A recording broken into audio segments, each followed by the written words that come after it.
Hey everyone, welcome to the Being Patient podcast. I'm Deborah Kahn, founder of Being Patient. When my mom was diagnosed with Alzheimer's disease, I decided to use my skills as a journalist in a different way. Frustrated by the lack of information on science and the inability to get different expert opinions, I decided to quit my job at the Wall Street Journal to create a better platform for people impacted by dementia. We are a community where news and information is created by our team of journalists. We ask tough questions and we simplify the science so that anyone can understand. We don't only cover disease, but delve into the latest research on what it takes to keep our brains healthy. We invite the experts and ask your questions. Here's today's podcast. I hope you enjoy it. Okay. Hello, everyone. Welcome to Being Patient Perspectives. I'm Deborah Kahn, founder of Being Patient. As you all know, we love talking to people who have been diagnosed with dementia. We learn a lot from that first-person experience. So it gives me great pleasure to introduce you to Rebecca Chopp. She has quite the CV, being currently Chancellor Emerita of the University of Denver. Previously, she was former president of both Colgate University and Swarthmore College. She was also a dean at Yale University of their divinity school. So quite an impressive CV. Rebecca was recently diagnosed with Alzheimer's disease and joins us now. Thank you so much for joining us. Well, thank you. And thank you for your work. I am so honored to meet you because I'm such a fan of your incredible program and your newsletter. And I read it all the time and forward it to all my friends. Well, thank you so much for saying that. I often find it's inspirational to talk to people like you who have had obviously a hugely illustrious career. And instead of, with a diagnosis, you're really continuing to live life. But let me dial back a little bit so that people can become familiar with your story. Rebecca, can you tell us when you noticed something might be wrong? Obviously, you had a very, very demanding job that wasn't easy and where you were using your brain a lot. So tell us first signs. Well, I have a bit of a strange story on this one in that I didn't notice anything other than all of a sudden I started sleeping. I had never slept much. Even as a small child, I would get up in the middle of the night and play with my dolls or read while my dad, who was also up in the middle of the night, was working on his books. And throughout my whole career, I always thought it was one of the great reasons I could accelerate my career. I had an extra day a week almost. And all of a sudden in 2018, I started sleeping not 4 hours a night, but 9 hours a night. So I went to my annual physical. And my doctor, wonderful primary care physician, said, "How are you doing?" I said, "I'm just doing great. Life's wonderful. I'm sleeping. I'm sleeping 9 hours." Most people would think that's a great thing, right? I'm finally getting a full night's sleep. Oh, it was wonderful. And then oddly, I had gotten lost on the way to her office. That was not a common practice. It's not been since. I'm still driving. But that day, I got lost. And she said, this is so rare, as we know, way too many primary care physicians do not pick up on these clues. She said, "I'm going to give you, if you don't mind, a short-term memory cognition exam." And I said, "Oh, sure, fine," knowing I'd pass it with flying colors. But I didn't. And that started the range of tests. And so I really hadn't noticed anything. It was that brilliant doctor, perceptive, who knew not only the signs about memory, but some of the other signs that can show up. Now, I will say my husband and I look back and we do see there were signs developing, not cognitive so much in my case, but social, anxiety, not wanting to go to events, being more tired, etc. So kind of like a loss of motivation that wasn't there apparent before. Suddenly you just didn't feel like going places or socializing with people, which I could imagine is extremely difficult with somebody who's president of universities because it entails so much socialization. Yeah, I mean, at University of Denver, in the city of Denver, and a very, active state, I was out 4 or 5 nights a week at galas, dinners, very involved in local politics, etc. Would you just force yourself? Do you remember feeling like, God, I really just don't want to go, but you would just, get dressed and push yourself out the door? What started happening, and my husband pointed this out, is that I began to find excuses not to go. I rationalized. So here's a good example. Our governor was elected, Governor Polis, and he was going to have an inaugural event. And of course, the Chancellor of DU had to attend, but it was going to be loud, and the loudness bothered me. And it was going to be late, and I was going to be tired, and there were going to be swarms of people. So I said to myself, oh, the new provost I had just hired, I really should get him to go in my place. He needs to meet people. Now that was happening 2 or 3 times a week all of a sudden. So I would push myself, but I would also find excuses not to go or replacements. Did you at that time notice that maybe people at work were picking up on unusual behavior that you were exhibiting, or were you able to mask it? I was masking it. So, as many of the neurologists and neuropsychologists said, I probably, given my professions, probably have a pretty big cognitive reserve, and I was probably able to mask it. so take us back to so you were given short-term memory tests that did you fail them or just not perform up to where you were expected? Correct. What did those results look like? Correct. It was, I recently reviewed my whole medical history, and it was, I would pass on superior on some and be average and be failing on others. That was the series of tests. They sent me to the memory clinic, and there was a 4-hour test, and then they outsourced me to a well-known neuropsychologist for the 6 to 7 hour test. And it was that pattern. So it was that I was performing way below where I was expected, except in comprehension and understanding, which stayed very strong. Yeah, it's so interesting to see how different, like the sleep to me is fascinating. Did a doctor or a neurologist ever explain that to you? Why? I mean, 4 hours is terrible usually, like Terrible. the fact that you could live on 4 hours of sleep. I don't know how you did that, but now that you were getting 7, 8 hours, whatever it was, did they explain why?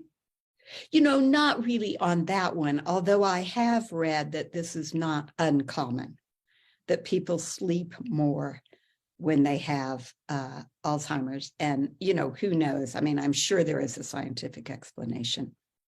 How many years, Rebecca, has it been since you were diagnosed? So I was diagnosed in spring of 2019. Okay. And so it's relatively new journey. I mean, you had a very high profile job. How did you even approach the subject? If people at work didn't really know, you were able to mask it. That must have been really hard for someone in your position. You're a leader, to say, I'm having cognitive issues. How did you approach that? It was incredibly scary and confusing. And I didn't want to take people into my confidence very early on because I didn't want to put them in that position. When you're the leader, you have to think about what kind of position am I putting a person in if I give them this kind of knowledge. And I did have a wonderful neurologist and a wonderful neurologist, especially the psychoneurologist really helped me, or neuropsychologist, I guess, really helped me with this.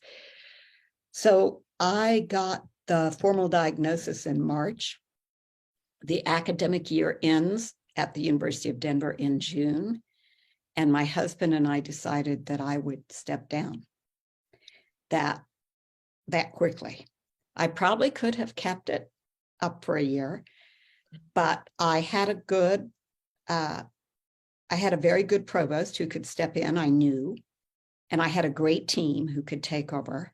I was very worried about making a mistake. The more I read, the more I realized. I mean, this is I don't know, $180 million budget or something. I mean, it's 20,000 people you're responsible for. I couldn't stand the thought of making a mistake. And also, I needed to spend time with my family.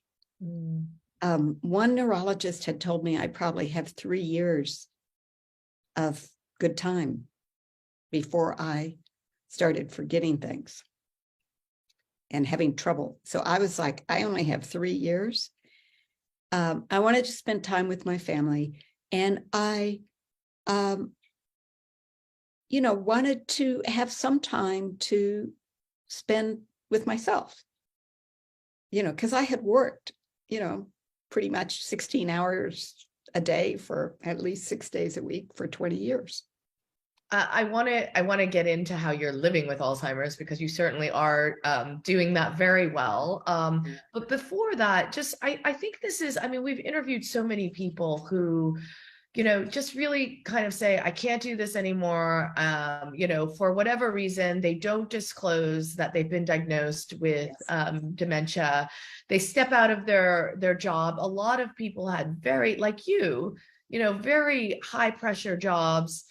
Tell us a little bit. I think it would help people. How did you address that? How did you tell people that you've been diagnosed? And what was the reaction to that? And that was really in your question. So we decided that I would step down. And so the first thing I did was to tell what is called my senior staff, the chief of staff and the various vice presidents. And we were a good team, and pretty much everybody cried. And the reaction is twofold: cry and say, I can't believe it. Just a lot of sadness and grief for me. And then I think probably as soon as they walked out of the room, incredible concern about what was going to happen. I hope that would be the natural way. I decided very early on I needed to tell the chair of the board. Private universities are really overseen by a board of trustees. I had a wonderful chairwoman named Denise O'Leary, and I will never forget her kindness. I went to her house. I called her and said, I have to see you now. And I went to her house and we sat on her porch. Her mother has Alzheimer's. And I told her. And she just grabbed my hand, and we sat there and cried and looked at the mountains. Then I told the board of trustees, and the most amazing thing, boards of trustees are these heroes and sheroes in life. I mean, they're high-powered people. That's why you put them on your board. And they had a similar reaction, as did my family and friends. So I was the only even negative reaction was this notion that I can't believe it. You don't have it. They've got to be wrong. And that's not really negative. That's disbelief. So I was very fortunate. When I went public, which was beyond that inner circle, I wasn't ready to use the word Alzheimer's. What did you say? I said complex neurological disorder. Well, Alzheimer's is a scary word, and it's so stigmatized. And you stereotype it with a certain type of person and image in your mind. Absolutely. Right? We can talk about it. I'm doing a book on my experience, and I think I may title it "Not My Grandmother's Alzheimer's." That would be a great title, right? And we should. I mean, you've called it Art, Spirit, Body: Ways to Live While Dying from Alzheimer's, but I like the other title better, actually. I think that conveys, it's like it's living with Alzheimer's. It's not dying with. You're living. Okay, so now let's go to the next chapter, because I find this okay. But I do want to say, to be fair, because my grandmother and mother did have Alzheimer's. To be fair, people weren't diagnosed for so many years until very late. But the stigma is from then that and this is a stigma, that I immediately would be in a wheelchair, tied to my wheelchair, drooling, maybe sitting out in the hallway. Yeah, of the nursing home. absolutely. And, this is also what we gain from these interviews that we do is there's a lot of life. Diagnosis doesn't mean death. There's Yeah. a decade, of good life to live where you are a contributing member of society Right. for a long time, Right. and that's what we gain from talking to people like you. We're putting a Yes. different face of Alzheimer's. So tell us a little bit. I mean, okay, so you stepped down from your position. You called it, a what did you call it again? A complex, okay, wait a minute. Neurological Somebody gave it, yeah, disorder or something. neurological disorder or something. Okay. Somebody gave me that language. Okay, I so you're was- having the complex, and then you stepped down. You probably had what, a month left. Yeah, maybe 3. Yeah. Okay, and that must have been scary in itself, because normally people who are retiring without a brain disorder, that's a scary thing no matter what. Yeah, So your identity exactly. is so wrapped up in your job, especially someone like you who has gone from different universities and been a leader. So what was that like? Was it lonely? Were you unsure about whether you made the right decision? No, I never questioned. Again, my concern would be that if I was to progress more rapidly, like one neurologist predicted, I would start making mistakes, and the stakes were way too high in the kind of job I had. And I also want to say I was fortunate, extremely fortunate, and most people aren't, that I could retire. Mm-hmm. Right? I mean, this is the other thing we must talk about, is the social inequities with this Absolutely. disease. Terrible. Absolutely. I mean, we've seen this disease ruin people's finances and their lives and their careers. And, it's a heavy, heavy toll for a lot of people. Absolutely. So Yes, it was, I was very confused about what I was going to do. My son used to joke, and everyone agreed with him, that I'd never retire. And people thought I wouldn't, and I didn't think I would. I thought I'd be a chancellor 5 more years, teach for another 5, and then, who knows what. But all of a sudden, I had to face retirement. And, retirement still has its own stigma, right? What am I going to do? It wasn't so much identity for me. I mean, I didn't question that. It was you get all these habits. You're used to waking up at 4:30, getting on email, seeing all these people. So, the body and mind is wired in a certain way. And so what was going to replace that? What was going to keep me busy? I've never been one to sit still. So I was very, very, very concerned about that. And luckily, at that point, I was living in a condo downtown, and my sister, Kathy, was in the same condo. And we just happened to have condos in the same building, and she stepped in. And so we did, we went to the mountains. We're hikers. It was summer. I did a lot of hiking, did a lot of working out, did a lot of physical activity, and tried to sort it out. Well, what I love is when we first turned on this video, I noticed Rebecca behind her. I was like, who is that adorable baby? So this is true proof that when diagnosed with Alzheimer's, you can still learn new things. Rebecca painted that picture. It's your what did you say it was, nephew? Grandnephew. Of her grandnephew. Kairos. Mm-hmm. And the most amazing thing is she's never been an artist, which I mean, you probably were like me. When I take pen to paper, it doesn't look very nice. Like, how did you tell us a little bit about how you launched a painting career?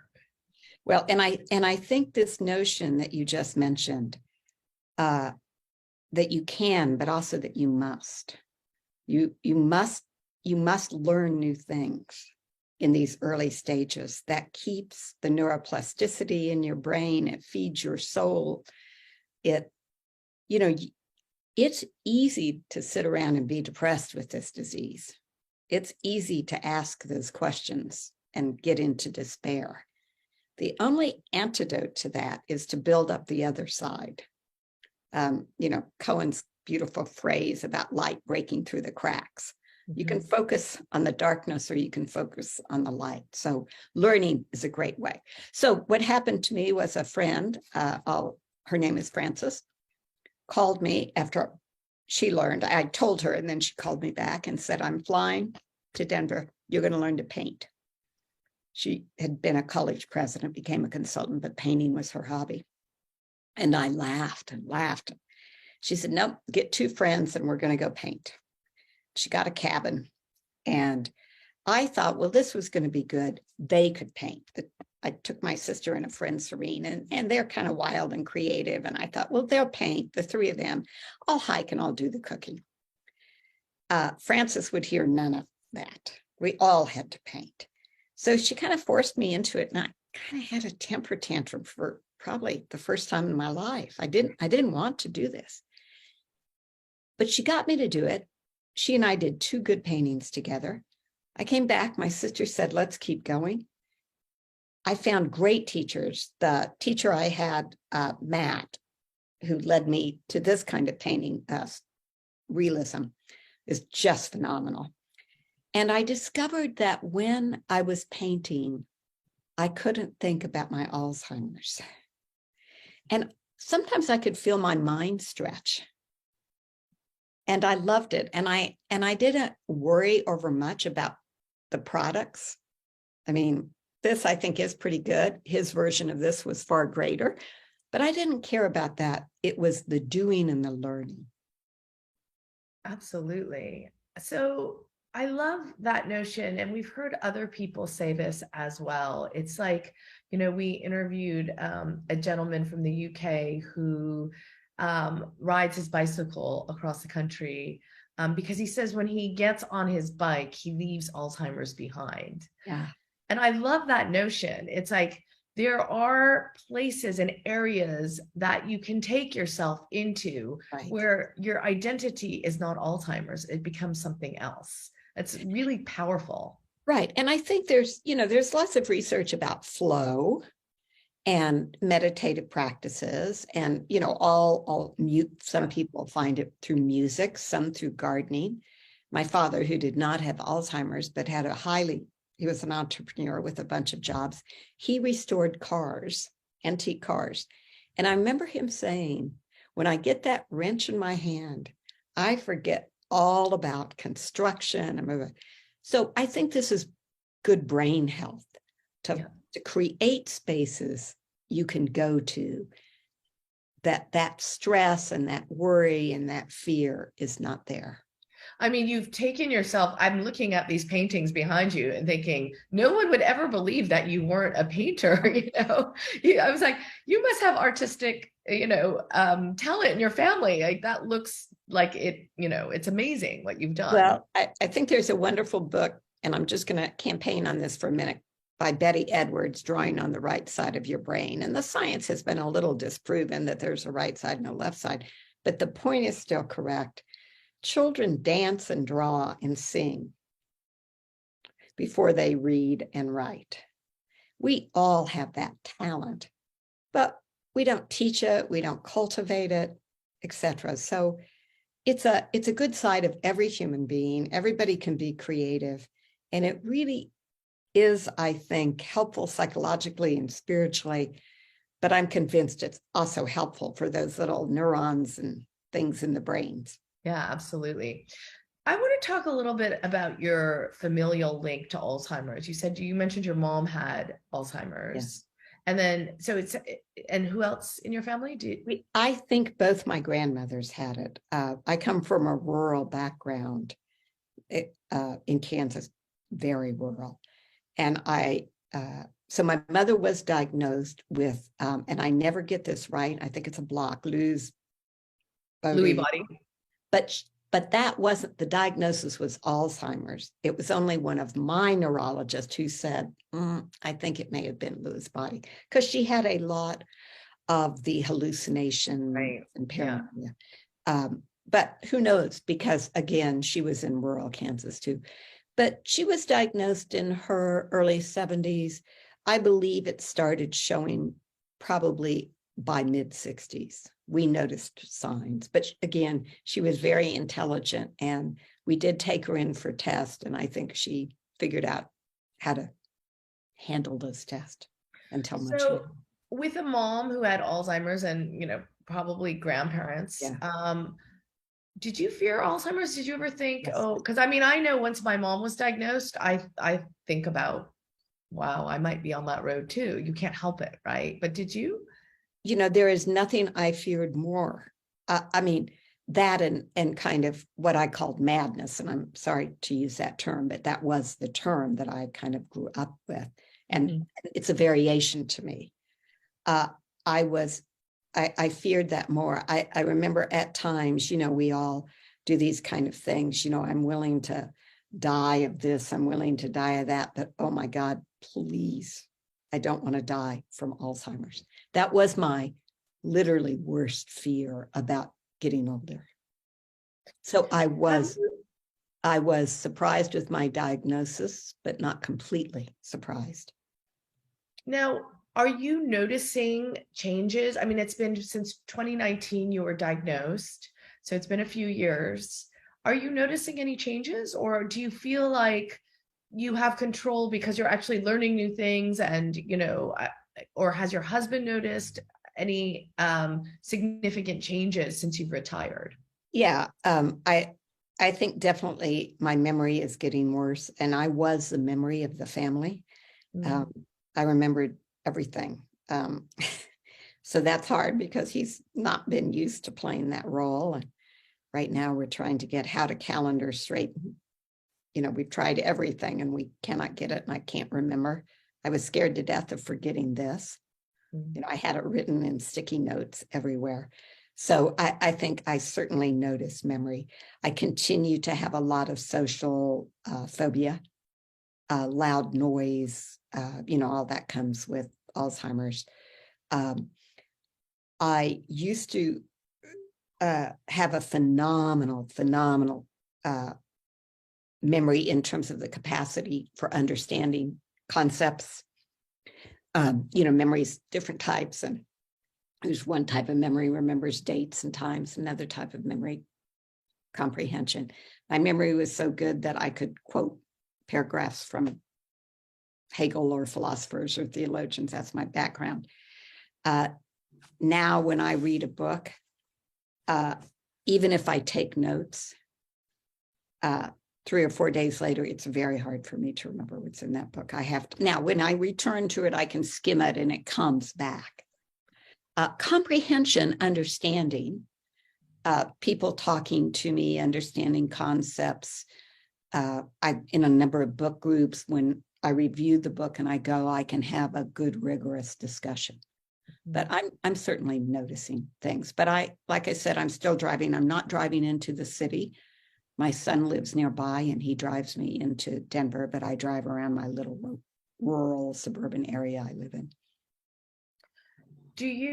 Let's talk a little bit about your outlook on life today. I mean, you've now become, in a sense, an advocate. I mean, I can't tell you how many people have told me, you've got to meet Rebecca, you've got to meet Rebecca.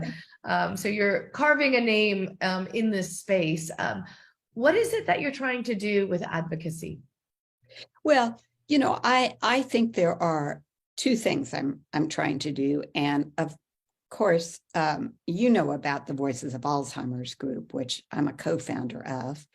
And so we're very much trying to raise awareness, like your group and all other groups. We're very focused on policy issues. Right now, we're very focused on CMS, Medicare, and getting them to follow FDA rulings and supply, approve Medicare, so the insurance companies can also follow for the drugs. So that's very important. So, stigma, education, advocacy, justice, to me, that is about justice. It is unjust that so many people can't get treatment. But I think the other thing I would add that I'm personally extremely passionate about is a brain healthy lifestyle. Because I believe based on the research I've done and the researchers I've talked to, until we get a cure, the most we can hope for is drugs that can help slow the symptoms and a brain healthy lifestyle. And I believe that everyone should adopt a brain healthy lifestyle, like everyone should adopt a heart healthy lifestyle. Absolutely. If you worry about Alzheimer's now, you should already be doing the things that are proven that are good for your brain. Brain is a part of your body, of course. Rebecca, do you participate in any clinical trials, or have you in the past? I've tried to. Denver's a bit of a desert for those. Mainly most of the clinical trials that I have found that I've been interested in are on the East Coast or the West Coast or near major metropolitan areas. Yeah. So I would be more than happy to do a clinical trial if I found one in my local area. Okay. And any advice, final advice for people who might be just entering this journey, worried about their memory or just diagnosed? What would you tell them today? Well, I'd say, first of all, it's learn all you can about Alzheimer's, make your own judgments. We don't even know what causes this disease. So we're all in it together trying to figure this out. Brain healthy lifestyle, creativity, exercise. There's lots of interesting research on canine companionship. So get a dog like I did and walk and run with your dog and play with your dog. Do weights, do ballet, whatever you want to do. It doesn't matter. Do what you love. Diet, of course, there is the MIND diet, which is a variation of the Mediterranean diet. Diet is extremely important. I think some kind of spirituality for me has also been important. This disease brings up the most ultimate questions. And I think having time, again, to spend not only in the lamentation side, expressing sorrow about this, having this disease, but also in the light side, in abiding in the light and building up the spirituality. You can live a fuller life for your families, for your friends, for you, if you do some things that are good and fun, or as my neurologist said, live with joy. That's such great sage advice, and spoken from a true divinity academic herself. It really carries a long way. So thank you so much, Rebecca. I'm so glad that we met. I know that hearing from someone such as yourself is enormously helpful to people impacted by this disease. And it's really such a pleasure to speak to you. And we'll be in touch. So thank you. Thank you. So if you missed any of this interview or you want to know more, go to beingpatient.com. We'll repost it. Don't forget to sign up for our newsletter. That's when we tell you about talks like the one we had with Rebecca. Thanks everyone for watching. See you next time. Well, I hope you enjoyed today's podcast. For more information on upcoming interviews, don't forget to sign up for our newsletter at beingpatient.com. That's beingpatient.com.